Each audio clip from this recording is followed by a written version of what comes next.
So before I get into the full moon readings, I just want to chat a little bit about the holiday season. And so I've recently just started connecting some dots about the holidays that we celebrate in the United States and their connection with the Matrix. And so when I think about this season in particular, the holiday season, we are approaching the winter solstice. And this is a time of year that, if you think about when we were more connected to nature, what we would have been doing, we would have been essentially in hibernation. We would be fasting because food wouldn't be as readily available and abundant as it is in the warmer seasons. The sun sets earlier, so we would be retiring from our days earlier. And the idea of the holiday season is just like this this need to be like out in the streets, this need to be indulging in drink, this need to be indulging in food and overly indulging in these things. And it's really designed to disconnect us from nature, to interrupt our circadian rhythms, and to disconnect us from our power. And when we are our most powerful is when we are aligned with nature. And so it's really important that we step away from the rules of the Matrix. The holidays that exist that we celebrate in the United States are all designed to reinforce the lies that uphold the Matrix. If we start from New Year's Eve and New Year's Day, New Year, that is not the astrological New Year, that is not the natural New Year. That is a New Year that was created to facilitate capitalism. And on and on and on. If we think about like the 4th of July, that's celebrating another myth that isn't necessarily true.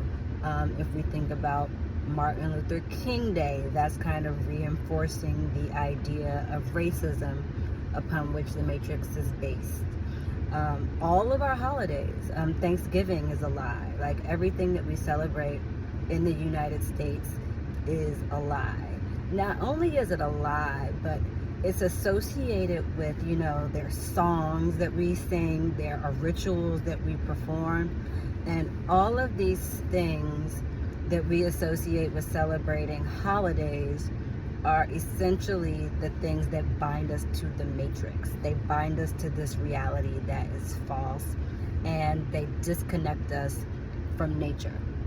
And so I'm challenging everyone that I know to kind of just take a step back and think about what your body is asking for at this time of year and align with that. Don't force yourself into the streets because capitalism says that you should be.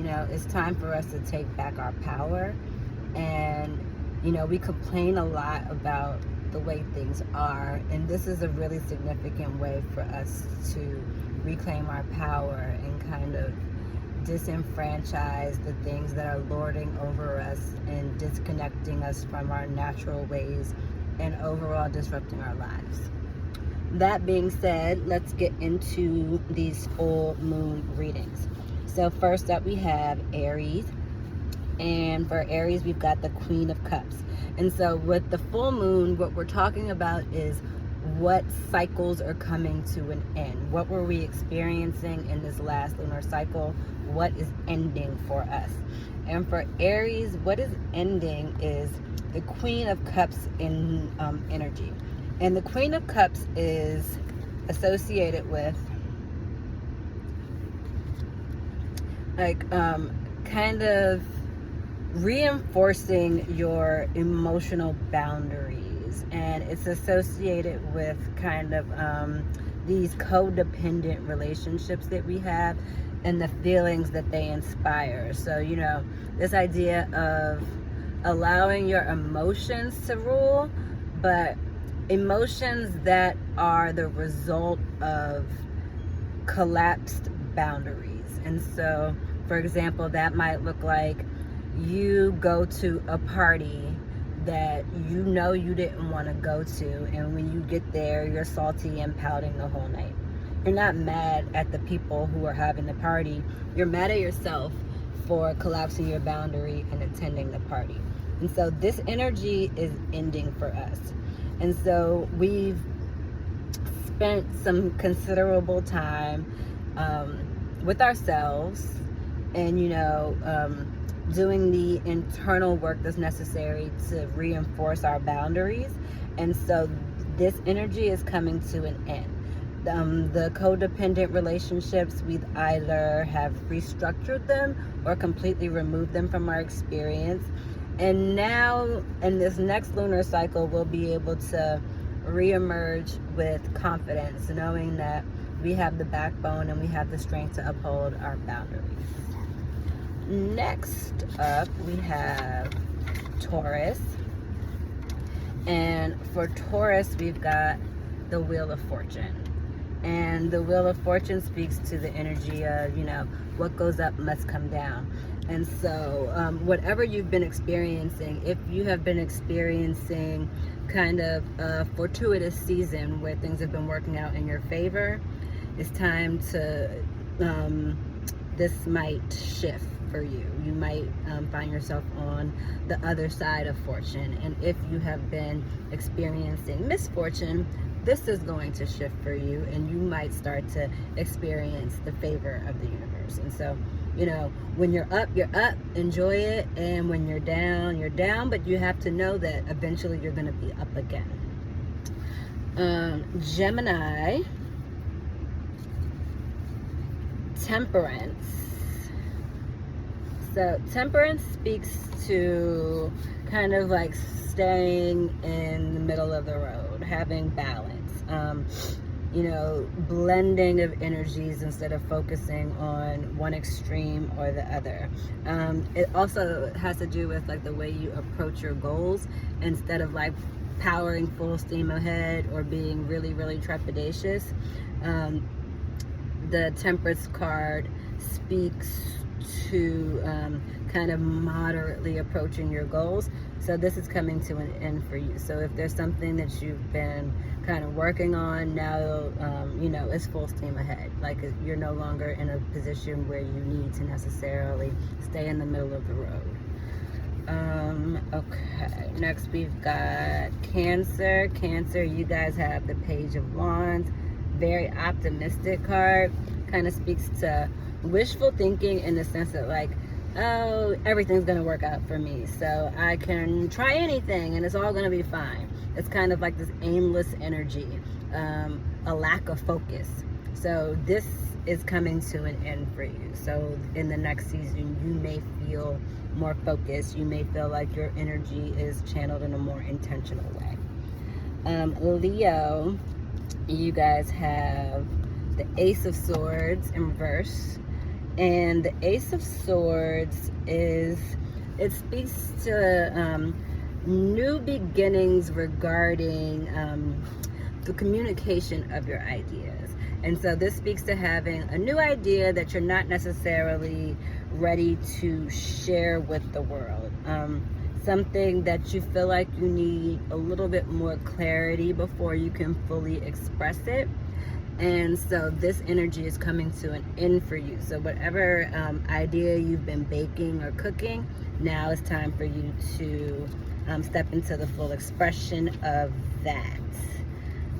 Next, we've got Virgos. Virgos, you guys have the Nine of Swords. And the Nine of Swords is speaking to this energy around worrying too much, worrying in a way that causes you to manifest the worst. So it's anxiety, it's depression, it's all of the negative emotions associated with manifesting your worst fears. So this is coming to an end for you, which I hope is a positive thing. Next we've got Libras. Libras, you guys have the moon in reverse. And so when we have the moon upright, that's like when you can't see what's happening, but you're trusting your intuition. So your clarity comes from your intuition. When the moon is in reverse, it's fear and uncertainty. It's a disconnect from your intuition. So you're not able to see the situation clearly, and it's causing fear. And this is coming from a lack of connection to your intuition. So this is coming to an end for you. So you're stepping into a season where you may feel more connected, and some of that clarity may come through for you. Scorpios, you all have the Hermit in reverse. And the Hermit upright is kind of typical Scorpio behavior. The Hermit in reverse speaks to isolation, but isolation that is not self-induced. It's isolation, it's social isolation that's been kind of forced upon you. And so if you've been in a situation where you feel disconnected socially, but not in the typical way that Scorpios like to feel isolated, this energy is coming to an end for you. Sagittarius, you guys have Death in reverse. And death in reverse for Sagittarius speaks to resistance to change. It's when you know you should be doing something one way, but you're not doing it. An unwillingness to do what you know needs to be done, what you know is necessary to promote your growth. This energy is coming to an end for you, so perhaps you might be feeling more inspired to do the things that you need to do to live your best life. Capricorns, you guys have the Nine of Wands in reverse.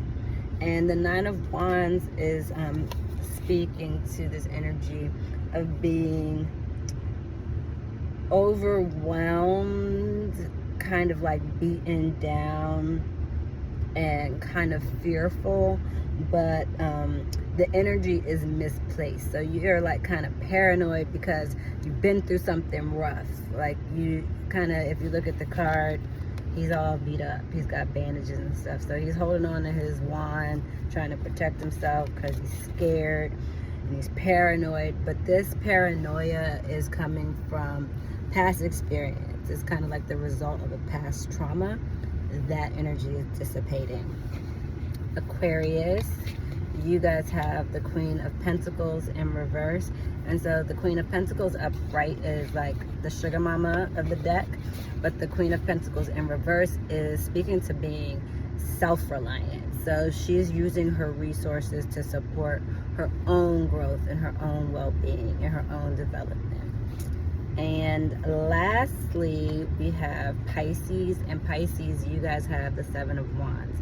And so the Seven of Wands speaks to someone who is feeling competition. You're kind of under attack and feeling defensive.